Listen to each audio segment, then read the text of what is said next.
السلام علیکم ورحمۃ اللہ وبرکاتہ۔ اسلام نے ہمیں لباس کے احکام کے سلسلے میں بھی ضروری ہدایات دی ہیں۔ ہمیں چاہیے کہ لباس کے سلسلے میں ہم اسلامی ہدایات کو اپنے ذہن میں رکھیں اور ان ہدایات کے مطابق اپنے لباس کا اہتمام کریں، اپنے لباس کو اختیار کریں۔ خاص طریقے سے نماز اور عبادت کی حالت میں اپنے لباس کا بھرپور خیال رکھیں کہ ہمارا لباس شرعی ہو اور ایسا ہو جس سے ہماری عبادت اور ہماری نماز میں کسی بھی قسم کا خلل نہ پڑے۔ سامعین کرام، ہمارے اوپر اللہ تعالیٰ کی نعمتوں میں سے یہ ہے کہ اس نے ہمارے اوپر لباس نازل فرمایا۔ اس کے ذریعے ہم اپنی شرمگاہوں کی ستر پوشی کرتے ہیں، زینت اختیار کرتے ہیں، جارے اور گرمی میں اس کے ذریعے اپنا بچاؤ کرتے ہیں۔ اللہ رب العالمین نے فرمایا، یا بنی آدم قد انزلنا علیکم لباسا یواری سوآتکم وریشا ولباس التقوی ذالک خیر، کہ اے آدم کی اولاد، ہم نے تمہارے لیے لباس پیدا کیا جو تمہاری شرمگاہوں کو بھی چھپاتا ہے اور موجب زینت بھی ہے، اور تقوی کا لباس یہ اس سے بڑھ کر ہے۔ نیز ارشاد ربانی ہے، وَجَعَلَ لَكُمْ سَرَابِيلَ تَقِيكُمُ الْحَرَّ وَسَرَابِيلَ تَقِيكُمْ بَأْسَكُمْ، یعنی اسی نے تمہارے لیے کرتے بنائے ہیں جو تمہیں گرمی سے بچائیں، اور ایسے کرتے بھی جو تمہیں لڑائی کے وقت کام آئیں۔ مسلمان کے لباس اور اس کی زینت میں اصل اباحت ہے، سوائے ان چیزوں کے جن کی حرمت پر دلیل موجود ہو۔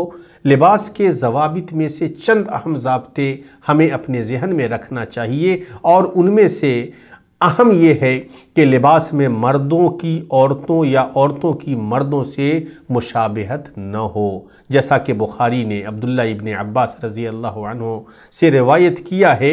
وہ کہتے ہیں، لعن رسول اللہ صلی اللہ علیہ وسلم المتشبہین من الرجال بالنساء والمتشبہات من النساء بالرجال، یعنی اللہ کے رسول صلی اللہ علیہ وسلم نے لعنت فرمائی ان مردوں پر جو عورتوں سے مشابہت اختیار کرتے ہیں اور ان عورتوں پر جو مردوں سے مشابہت اختیار کرتی ہیں۔ اسی طریقے سے ان ضوابط میں سے یہ ہے کہ لباس کے معاملے میں اہل کفر یا بدعت یا فاسقوں سے مشابہت نہ اختیار کی جائے، جیسا کہ اللہ کے نبی صلی اللہ علیہ وسلم نے فرمایا، من تشبہ بقوم فہو منہم، یعنی جس نے کسی قوم سے مشابہت اختیار کی وہ انہی میں سے ہے۔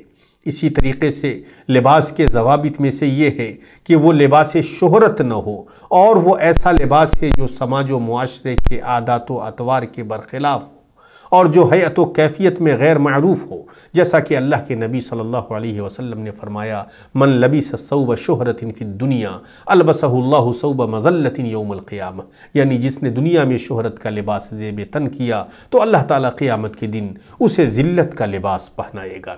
سامعین کرام، لباس کے ضوابط میں سے یہ بھی ہے کہ لباس حرام نہ ہو، جیسے مردوں کے لیے ریشم اور سونا پہننا۔ علی بن ابی طالب رضی اللہ عنہ کی روایت ہے، وہ کہتے ہیں، ان نبی اللہ اخذ حریرا فجعلہ فی یمینہ واخذ ذہبا فجعلہ فی شمالہ ثم قال ان ھذین حرام علی ذکور امتی، یعنی نبی کریم صلی اللہ علیہ وسلم نے ریشم کو دائیں ہاتھ میں، سونے کو بائیں ہاتھ میں لیا اور کہا کہ یہ دونوں ہماری امت کے مردوں پر حرام ہے۔ سامعین کرام، لباس کے ضوابط میں سے یہ بھی ہے کہ لباس شرمگاہ کی پردہ پوشی کرنے والا ہو۔ مرد کے لیے ستر ناف سے لے کر گھٹنے تک ہے، جبکہ عورت کا پورا بدن اجنبی مرد کے لیے ستر ہے۔ جہاں تک عورتوں اور محارم کے مابین عورتوں کے ستر کی بات ہے تو ان سے بھی وہ پورے بدن کا پردہ کرے گی، سوائے ان چیزوں کے جو عمومی حالتوں میں ظاہر ہو جاتے ہیں، مثلا گردن، بال، دونوں قدم وغیرہ۔ سامعین کرام، خواتین کے حجاب میں یہ شرط ہے کہ وہ پورے بدن کو چھپائے، اس طور پر کہ اس کا بدن نہ جھلکے اور نہ واضح ہو اور نہ ایسا تنگ ہو کہ اس سے اعضاء کا حجم واضح ہو۔ اسی طرح وہ بذات خود زینت بھی نہ ہو، نہ ہی وہ خوشبو سے معطر ہو اور نہ ہی خوشبودار چیز سے دھونی دی گئی ہو۔ ہم اللہ رب العالمین سے دعا کرتے ہیں کہ وہ ہمیں تقوی و عافیت کا لباس پہنائے اور پہننے کی توفیق عطا فرمائے اور ہمیں شریعت کے مطابق چلنے کی توفیق عطا فرمائے۔ آمین۔ والسلام علیکم ورحمۃ اللہ وبرکاتہ۔